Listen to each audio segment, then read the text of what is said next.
In today's lesson, we will learn how to invest in horses and how better understanding ROI will help you spot opportunities that you otherwise would probably miss.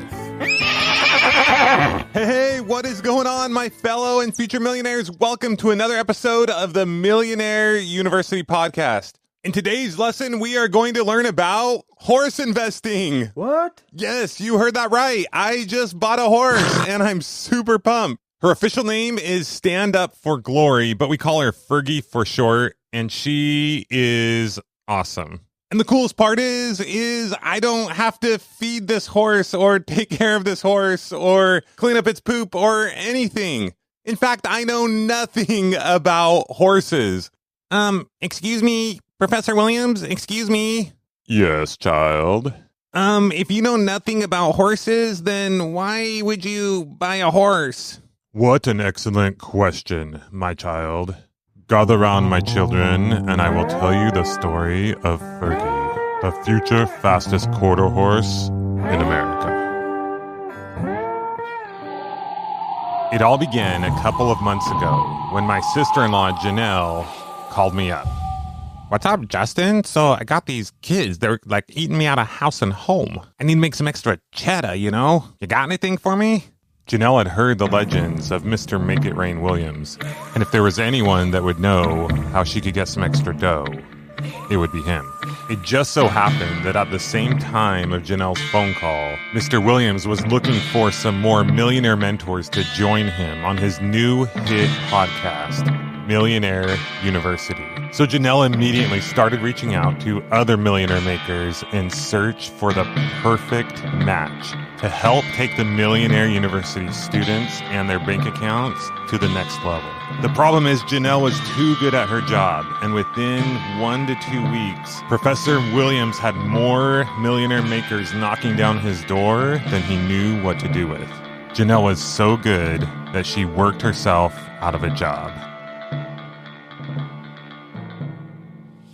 During a couple of his interviews, Williams was having some connectivity issues with his Wi-Fi.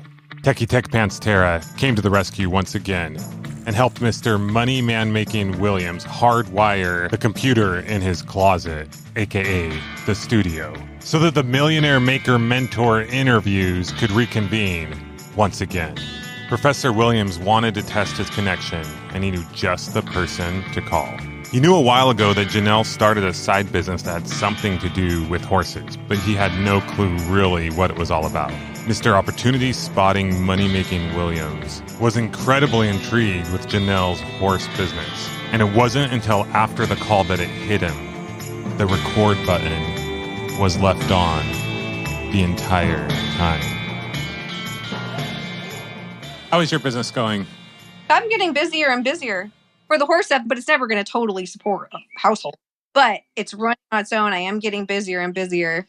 And so that's cool. I need to hire some different people because I'm frustrated with some people. But other than that. Tell me more. I haven't fully grasped what you do in your business. Have you gone on the Instagram and Facebook? Even though I have social media that I publish, I very rarely go on. But yeah, I'll go check it out. I have my one trainer doing it. Look up Rain Equine Riding. But like rein, like a queen's rein. Okay. Rain Equine, and then make sure you put riding because the other one's a dead site. But look up Rain Equine Riding on Instagram, Facebook, and all that pops up on there. It's lessons mostly. And then we'll take kids to shows. I'll have the kids from LA come in that the police department brings in, Operation Progress kids, and they'll do like weeks of 10 where they come every Saturday and they do cool stuff. And then I don't know. It's basically a riding program. So I own the horses and I basically lease out that whole section. It's like 13 different stalls that take up the back of that facility. How many horses do you own? Did you say you? 5. But then I have the other, oh my gosh, how many? What's 13 minus 5? 13 minus, the other horses are 7 or 8? Yeah, 8. So the other 8 are horses that are in the program that I don't own, students own, but they ride in the program. And I care for their horses or have us, and then we do lessons with them with their horses. So 5 of them I actually own. The other ones are student owned. So what do the numbers look like? At the moment, you have to do like 20 to 25 lessons a week to break even. And right now we're at like 40 to 50, depending on the week. So that's good. Okay. For a while, it was hard to break even. So I think it'll keep getting busier. So now you're profitable though. Yeah. I mean, lessons run anywhere from 75 an hour to 85 an hour. And they could stand to go up a tiny bit. I just don't want to raise them again just yet. And I pay the trainers $20 an hour. That's cool. Mm-hmm. And for the land, do you rent out the land? So basically, I have to pay $750 a month as a trainer fee to the facility just to have a training program there. Okay. So $750 a month to the facility to have that program. Then you have to pay per stall for horses, which for me is $575 a stall. So I've got 5 at $575. The rest of them, everybody who owns their own horse pays, but through me. So like I have to send in $8,000 something tomorrow, but that's mine and theirs. Do you know what I mean? Yeah. Basically, for me, you have to look at the cost of each horse, but call each horse about $650 to $700 a month, depending on what has to get done between their stall and their feed and stuff, and then the training fee. So that's why you have to look at it. There's a weird balance of needing another horse because you get so busy, but not wanting to have another one because then you're just adding an extra expense. So I'm kind of like on that. How much does a horse cost? It depends. It's less the cost of the horse and more like the moving forward. But most of the ones I have, I got between like $3,000 and $5,000. Okay. Actually, all of them. Every horse I have currently, I got between $3,000 and $5,000, with the exception of Katniss that Tyler bought for Quinn. Katniss was $30,000. Wow. Yeah, and that's cheap. The horses that beat her, on average, are $80,000 to $100,000 horses. Wow. They're stupid. Wow. So, but all my other ones that are like my lesson horses and Quinn's first horse, yeah, I don't even think any of them were 5. I think they were between 3 and 45. Yeah. So it's more the ongoing expense. Yeah. That's pretty cool though. Right now it's working. Yep. And you just have to look at like how many, like to get another horse, like how many do they each have to be doing weekly to be worth their stall? How did you figure that out? I just have to sit and look at it. But you take like what, if they're $575 a month, they have to monthly minimally cover that. I say each horse has to minimally cover themselves at $700 a month with what they bring in. Yeah. Right. And as long as they do that and more, they're not a loss. How many more horses could you fit? Oh, as many as I wanted. I just have to ask for more stalls. So at the beginning, how do you get people interested in it? In the beginning, I just started with like the kids that moved over with us, like Quinn and her little friends, and then a couple more. And then we started just word of mouth and trying to market a little. We've only just now started doing Instagram and Facebook stuff because I'm so bad at it. And then we just decided to start doing it. A lot of it was word of mouth. A lot of it was, I want to say mostly word of mouth, and then putting up like stuff on Facebook, but just for lessons or whatever. And then because they like me the best at the ranch, and there's only 3 training programs there, I think I'm liked the most because I'm just not a crazy horse person. I genuinely just like doing it, and I'm not mean or insane.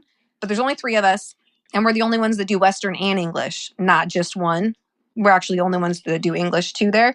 So the facility owners, so like anybody calls the ranch line at the actual ranch, they forward them to me, which a lot of them have come from there too. So they'll take the numbers of people just calling, like, because it's an equestrian center.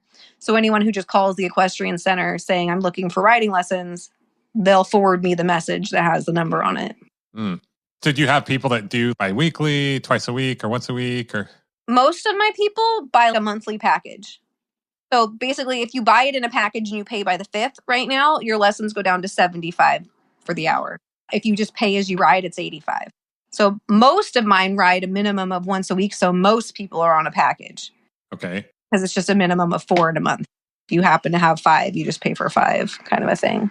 Tell me again, how many monthly lessons are you doing, and how many can you support right now? How many can I support? Probably a ton more, but I need another horse. So you would need another horse. I'll invest in it. If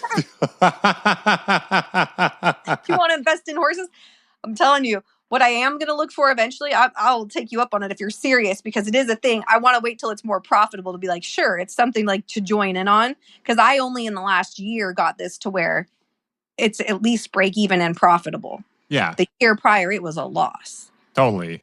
But you're profitable now? Now it's profitable. Yeah. If it was losing money, I wouldn't want to invest.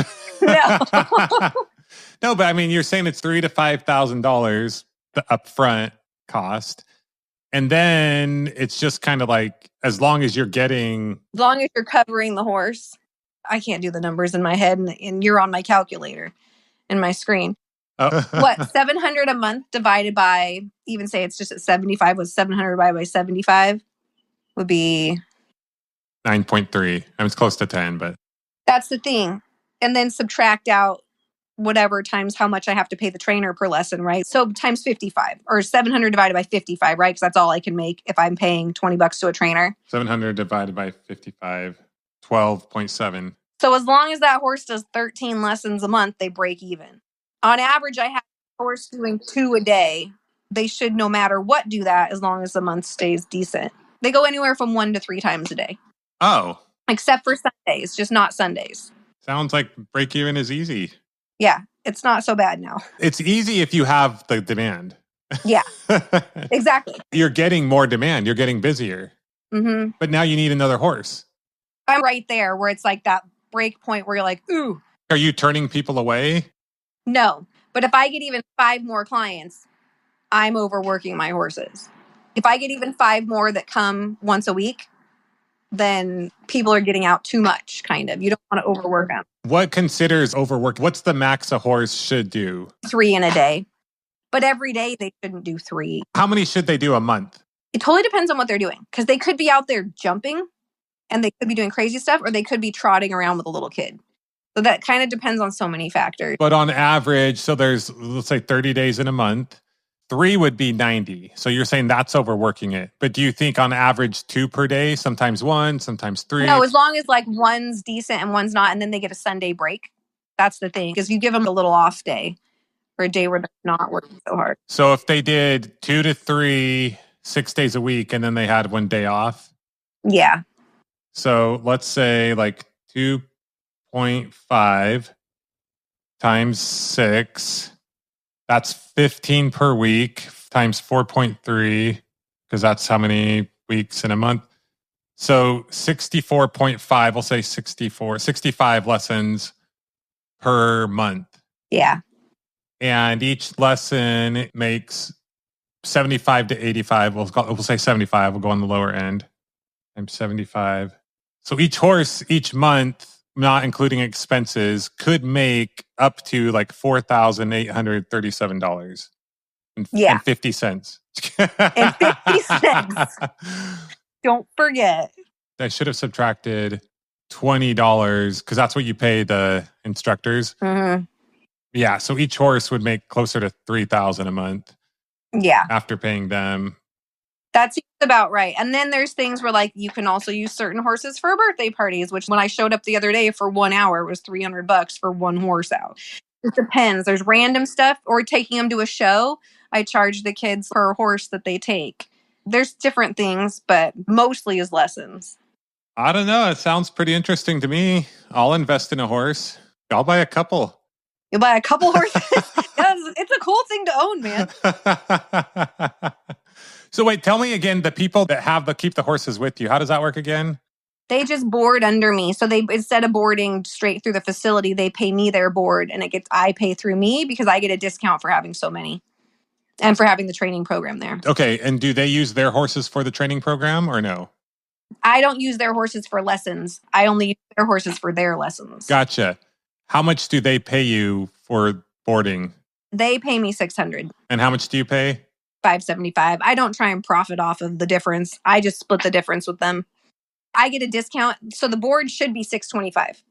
Gotcha. Yeah. But I get to pay $575. I make them pay $600. So you're making $25 a month on it, which I guess adds up. Something else I didn't pick up on until listening to this recording later on is the fact that Janelle is also getting paid for the lessons that these kids are taking at the facility, which helped me understand why she's willing to have the horses stay there at such a low cost. It's just something for me, like, be oversight on the horses every day. I was like, I deserve the extra $25 to be like eyes on property. I mean, how much work do you have to do with the horses? Not very much. No, except for the ones, but I charge people, like if I have to do their feed every day or fill hay bags or stuff like that, I'll charge $2 a day if I just have to dump feed in their bucket or something. Yeah. Or put a blanket on them. Right? It just depends. It depends on the person. Yeah. That's on the Okay. Don't be doing any charity work. This is a business. You're trying to make money to take care of your family. You don't need to. No, I know. Trust me, I've gotten better. You and Tyson have the same problem. It's a little different, but yes. A little different. What I really want to look for too down the line, I want to find somebody who just needs a creative write-off and somehow get them to buy a baby horse for Quinn to train for barrel racing. Because she's already past the level of what she's doing now. How much would a baby horse be? They're more. The ones she keeps sending me, they're closer to 10. And you're talking about a baby that it's broke, but then you're training it and then you're putting it in futurities, which Quinn can't enter right now because Katniss is too old. What's that? Futurity is where you win like the bulk of the money because you can enter. Futurities are horses that are 6 and under. The horse would cost $10,000. No, 5 and under. And you can get them a little cheaper, but typically one like that that's papered and their bloodlines are good, so they're worth more, and you can enter them in futurities are about like 8 to 15, but like a couple she sent me recently are 10. So a baby horse, I'm trying to understand this. A baby horse is 8 to 10,000, but then it has to grow up. You basically then, if you want to get them around 3 or 4, and then what you do is you're spending a year to prep them for their futurity year because you can only have one futurity year. Oh. You run them in that year as many times as you can and you make as much money as you can because you want their lifetime earnings to be massive so that you can resell them as then a derby horse whose lifetime earnings are already really high. Okay. Tell me how the numbers work. I would have to have Peyton do that because I've never done it. Okay. But for example, Peyton's been running a futurity horse. That's the one where a couple weekends ago she won 10 grand. This last weekend she was in Vegas and she's running it for a client, which is where my brain's going. So this one she's running for a client. The one I just did with her up here 2 weeks ago, she won almost 10 grand. And I think in Vegas, she just won almost 8 grand. So how much does the client get? They split the profit when she runs. Oh, I'll do it. I'm done. We're in. I'm done. We're in. But for about a year, you're building the horse up for it. That's fine. Sense. Figure out the number, like figure how it works. Like I'm telling you, that's the exciting angle where I've been like, and then you can write off because you're an owner and I could technically tell people whatever. You can write off a lot of things by having this horse. You can already do it with what you do. I mean, I don't want to chip you guys, but no, it doesn't. That's my whole angle actually for Quinn is kind of, yes, it's good to do what she's doing. She's already worked past it. Now it's just dialing in her and Katniss. But even Peyton was just saying, she's like, this is boring for her now. So this is where we're at. I've made some good investments and I've made some bad investments. You'll be saying, as you're like watching her run live in Vegas in 2 years from now or a year and a half, you'll be like, this was a bad investment. No, you're watching Sound Luck in the Times. I'm thinking through. I'm like, say, so when you say, I hear 10,000, but then there's taking care of the horse too, right? Well, there's like everything else in between, right? That you're doing. Now, it just depends on like how you work that out. Peyton just takes and runs that horse. And then other than that. Oh, I don't want to do anything. No, I know. But see, that's my goal because that's what I don't mind doing that with somebody because it's also doing something that Quinn needs to progress herself. Figure out what would make sense. And if the numbers feel like they would make sense, I would be super interested. I mean, it'd be cool. You guys could watch her and then you're winning money places. It is really fun. Like, totally. Especially when you're watching it like that. It's cool. Well, we'd love to come watch her anyway. We want to come check it out. But even if we're not watching and she's out winning and it's working well for her and you guys and us, then cool. But this isn't a huge investment. But when we sell our house, we are going to need to invest some money. And yeah, ideally, we're going to put in places where we get like a regular flat 10% return. But I'd put $10,000 into that's a horse. Somewhere you can win a ton of money. And regardless, if you realize the horse isn't going to be fast enough to where you think you might make enough in returns, you would have already bought it so cheap and put in enough that a horse like that. Okay, if I had bought Katniss 2 weeks later than when I bought her, she would be worth 10 grand more because Peyton took her and ran her and she ran 2 times faster, but she had already verbally agreed to sell her to me for what she did. So she honored it and she's really glad she did. It worked out. But you can very quickly, once you just take one of those horses, you sell them for a lot more, even if you didn't want to run it. They're not a loss, basically. We both flipped houses, right? Yeah. Like some you win some, you lose some, but it sounds to me like the chances of winning are bigger than the chances of losing. Yeah, you can do pretty darn well. Yeah. So yeah, we'll be the money partner. You guys do all the stuff with the horse or whatever. And excellent. I'm not even kidding. you really want to, it would be cool. I'm not kidding either. Okay. Now, if it was like a $250,000 investment, I might be like, No. that sounds a little too rich for my blood right now. I've already, like I said, I've already done enough dumb investment. Not that would be dumb. I've already done enough things that I don't understand very well. Yeah. But I'm interested in that. That sounds fun. I'm serious. Yeah. Find out the details. Okay. Yeah. And then start looking around. Depending on the situation, like when we sell the house, we'll have several million. Several million. Not to invest in horses. But No, you don't want to put that all into horses, Justin. No, but let's do the futures thing. Yeah. And then if you feel like there's the demand, let's buy a couple. The little ones? Yeah, for the business. The cheapies. They're my angels. They're totally worth every penny. Totally. No, let's do it. And then you don't have to work for $30 an hour sending out emails to people to try to get interviews. I mean, that would be awesome. Because this is what you love. I kind of like it, but yeah. Awesome. I would haul Quinn around all day long to all these things if I could. Actually, I'm still debating going to Utah.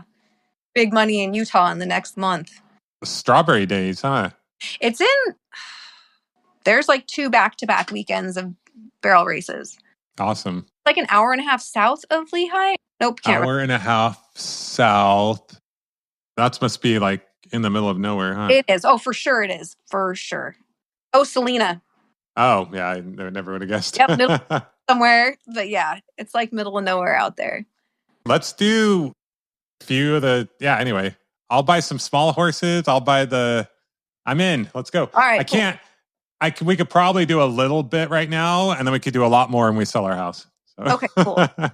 Very cool. Well, the good thing with them is I've never sold a horse and lost either. It's just how long you hang on to it, because usually you built it up to be better than it was. Let's do it. Let's go into business together.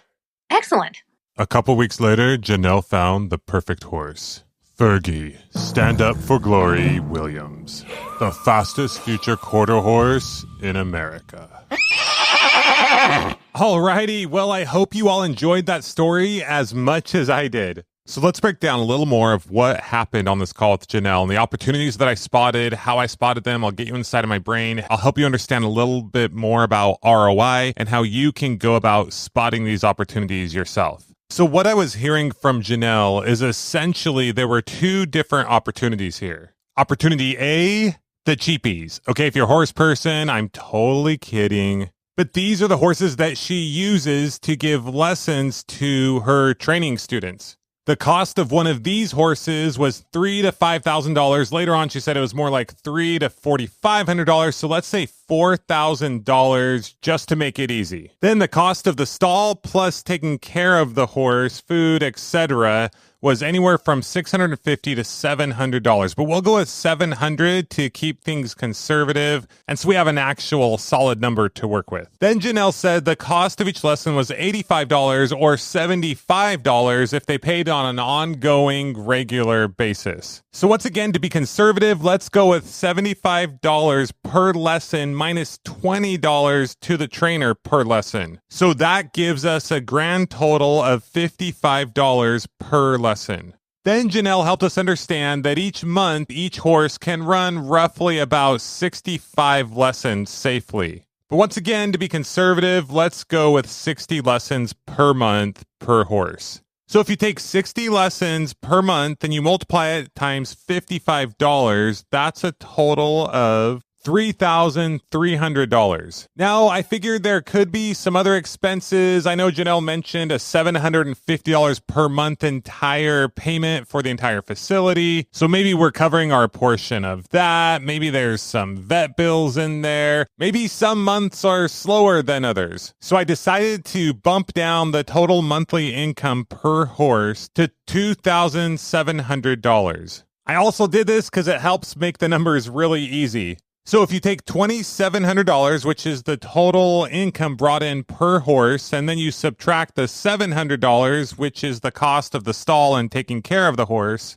you end up with a net income of about $2,000 per month per horse, which just right off the bat, I could tell was an absolutely insane number. Because, I mean, I used to buy houses for like $100,000, let's say, and I would be stoked to walk away with a few $100s in profit each month, if that. So to take a $4,000 investment and walk away with a couple $1,000s each month, I mean, that's absolutely insane. So I intentionally, once again, made the numbers pretty easy on this, but let's just go through it so you better understand ROI and how I would go about structuring a deal like this. So when you're calculating ROI, you want to do it in a couple of different ways. First off, you want to come up with your monthly ROI. How much return on your total investment will you get each month?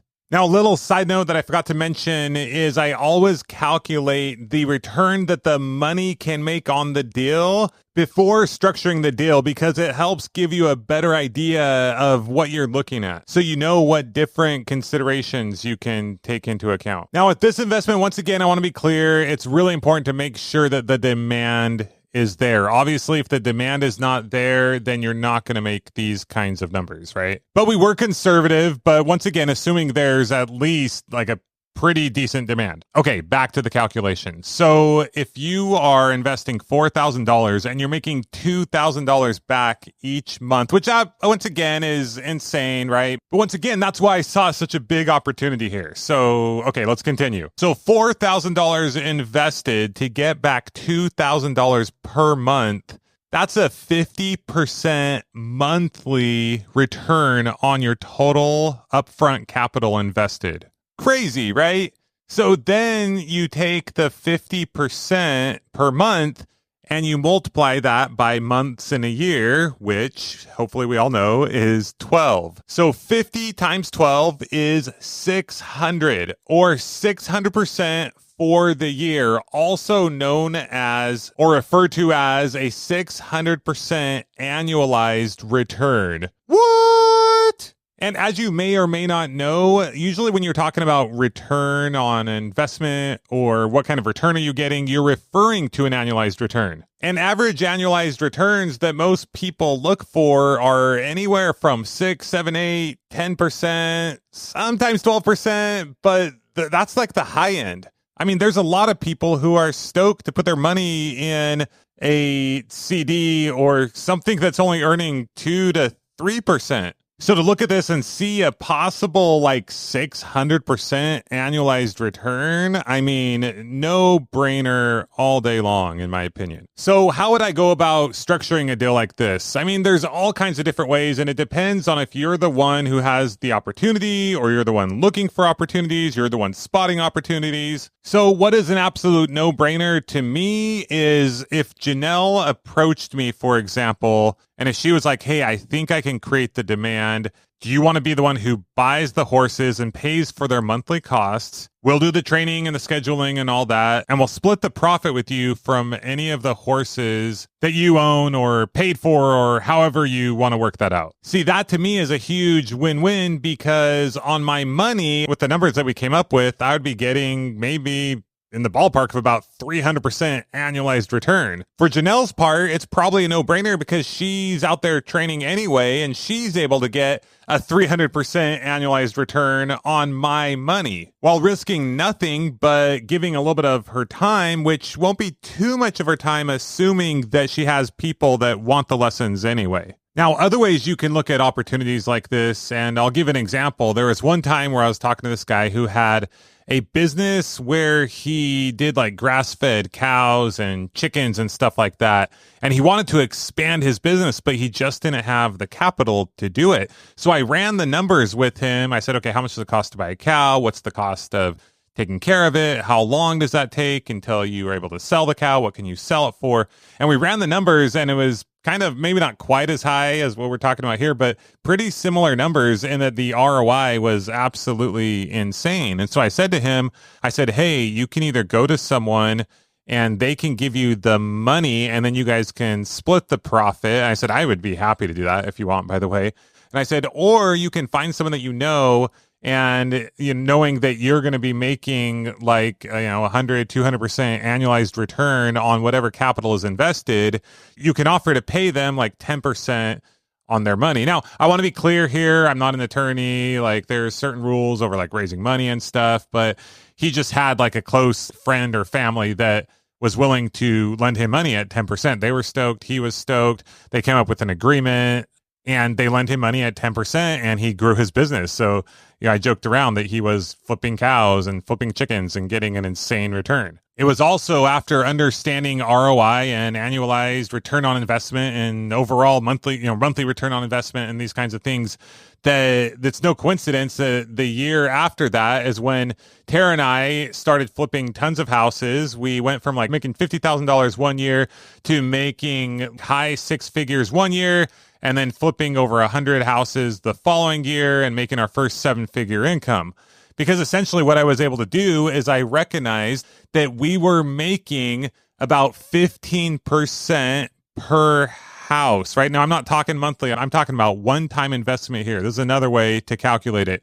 Our one-time investment on each house that we did, including the cost of the house and the cost of repairs, etc. When you included all the expenses, all the money expenses, we were making about 15 to like 20% return. This was in the good old days. Now the numbers are a little bit lower. But we were making like 15 to 20% return, and then it was taking us about 4 months to turn each house. So essentially we were doing that 3 times per year. So if we did that in 4 months, then our annualized return, you multiply that by 3, because if it took 4 months and there's 12 months in a year, that means you could turn that same money 3 times in the year. So the velocity of your money, or the annualized return on your money, would be the 15 to 20% one-time return multiplied times 3, because that's how often we could turn that money per year. So 15 to 20 times 3 is 45 to 60%. So we were making 45 to 60% annualized on these houses. And I was easily able to go to any investor and show them and say, hey, if you put up all the money, we will do all the work and then we can split the profit. So these investors were able to see, oh, wow, I can make like 20 to 30% on my money annualized. And they were stoked about that. And I essentially had an unlimited amount of money that I could go out and buy these houses with. So I was stoked. I was making an insane return on their investment with little to no risk to me. They were stoked because they were making a huge return on their money as well. So it was a big win-win. Recently, I have been investing in land. I'm not the one going out and finding the land or selling it, but I'm investing with someone else who's flipping land, and I put up the money. They give me half of the profit, and the returns that we've been making are absolutely insane so far. I mean, those are the numbers that I got up front from this person that I'm investing with, and come to find out, that's kind of what they're looking like. So back to Fergi, the fastest future horse of America, this horse that I recently bought with Janelle. What we decided to do was I said, look, I don't actually want to like own the horse. I don't know how to take care of a horse. I don't like if it hurts someone or something happens. I don't want to deal with that. I don't want to be responsible. You take care of the horse. Essentially, it'll be your horse, but I'll essentially have what we call in real estate, like a first deed of trust on this horse, or a mortgage, depending on what state you're in. And what we'll do is we'll split the profit that comes from selling the horse when we go to sell it. We were kind of talking about the money it can make during races and all that, but I just wanted to keep it really simple. I want to know exactly what I was investing, and she's family, and I want Quinn, my niece, to be able to have this horse. So for us, it's a huge opportunity to be able to support someone that we love and care about and want to see have the opportunity to get this horse. She's doing awesome in barrel racing, and we just wanted her to be able to have this horse. So for us, it was a great opportunity to let her get this horse, but also for us to have a chance to make a good return on the money. Because what I found is I love using money to help people, but once you spend the money, it's gone. But if you can use the money, get a return on that money, then the money replenishes itself, and then you can keep helping more people, keep doing cool things,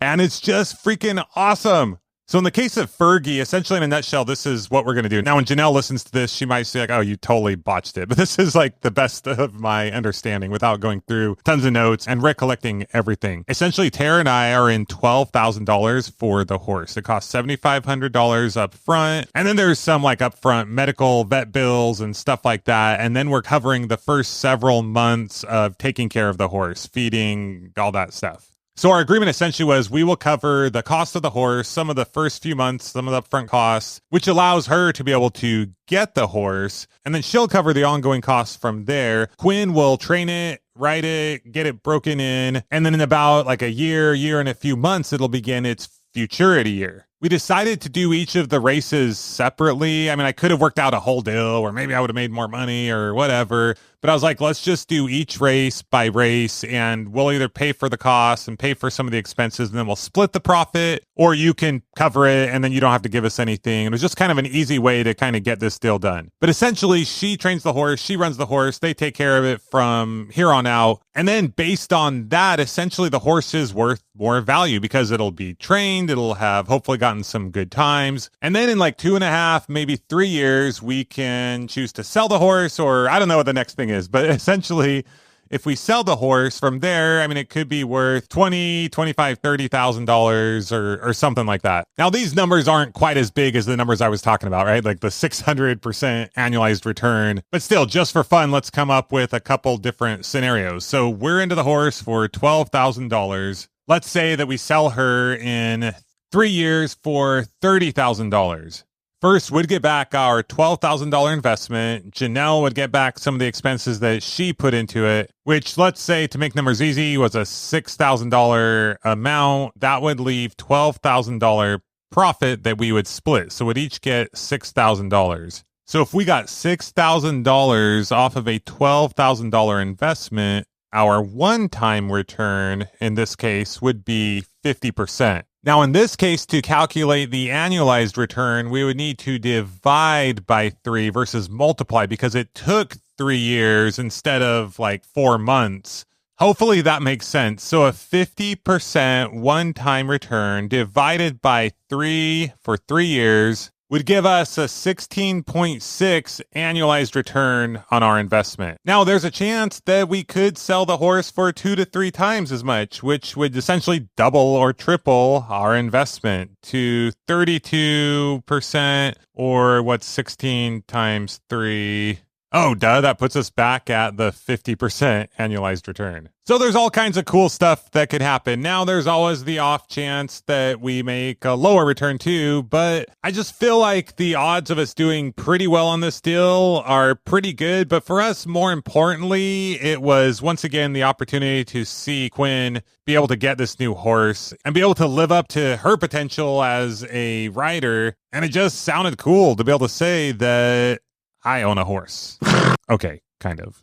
Anyway, I hope that makes sense, guys. I'm trying to keep this as simple as possible, but this is something that I have been geeking out on for years. Once again, understanding ROI, return on investment, understanding the monthly return on investment, understanding the one-time return on investment, understanding the annualized return on investment will allow you to spot and recognize so many opportunities that you maybe wouldn't have spotted or recognized otherwise. It'll allow you to make incredible deals with other people, whether you're the one who's looking for an investor or some investment capital, or maybe you're investing your own capital, or maybe you get to the point like us when you start to want to invest your capital with other people. Once again, this is just to give you a conceptualization of what is possible. I'm not an attorney. Be safe with your money. Obviously, some of these investments come with a higher risk involved. It depends on the performance of the person. Don't ever invest money that you're not okay with losing, especially with some of the things that I'm talking about. Okay, disclaimers are over, but regardless, understanding the things that I'm talking about are huge. So please reach out to me and let me know what you thought of this episode. If you got it, if you didn't get it, if you have any questions, because this is something that I want to keep talking about to help you see and have more opportunities moving forward in your business. Now, something else that you also want to take into consideration is return on time invested. In our next episode, I'll be talking with James, who's a guy that has a baby on the way. In 6 months, his first child is going to be here, and he wants to change his circumstances, his living conditions with him and his girlfriend to provide a better life for this baby. But we were talking about some of these things, and we were talking about ROI, but some of the things that he was doing, he didn't take into consideration his own time. So you also need to account for ROTI, which stands for return on time invested. So anyway, that's something that we'll get into a little more in the upcoming episode and future episodes. But other than that, I hope you have a great day. Have a great week. Take action where it counts. You can do this. It's not that difficult. I was listening to a podcast the other day, and it said something that really resonated with me, which was essentially nothing in life is really hard. Like making money, running a business is not that hard. It's just a matter of understanding the steps, the things, the processes that we need to put into place to get the results that we want to get. And then it's taking action on those things. Like for an engineer or someone who like builds bridges or whatever really smart people do, doing those things is not that hard because they know the steps to do them. They know the process that they have to do them. It's just a matter of going through those steps and completing the things that they have to do. Your life, your business is no different. What is the thing that you are currently doing or the thing that you could be doing? What are your goals? Where do you want to get? Have a focus. Create a simple plan and then start executing on it, and then you'll get the feedback, then you'll get the information, then you'll know what went well, what didn't go well, and you can adjust and adapt as you go. And as you do that, you eventually start to get traction. You start to know, oh, this is working over here. Every time I make this many calls or do this many things or spend this much money on this thing, I'm getting a result or a return of X, Y, or Z. And that's getting me to a profitable solution. And then you keep doing more of that, and it just gets really fun. All right, well, that is all we have for today. If you like this episode, please share with a friend. Go to millionaireuniversity.com/training to get our free business training course. If you have not yet left us a rating and review, that would mean the world to us. And we will talk to you next time on the Millionaire University podcast. Class dismissed.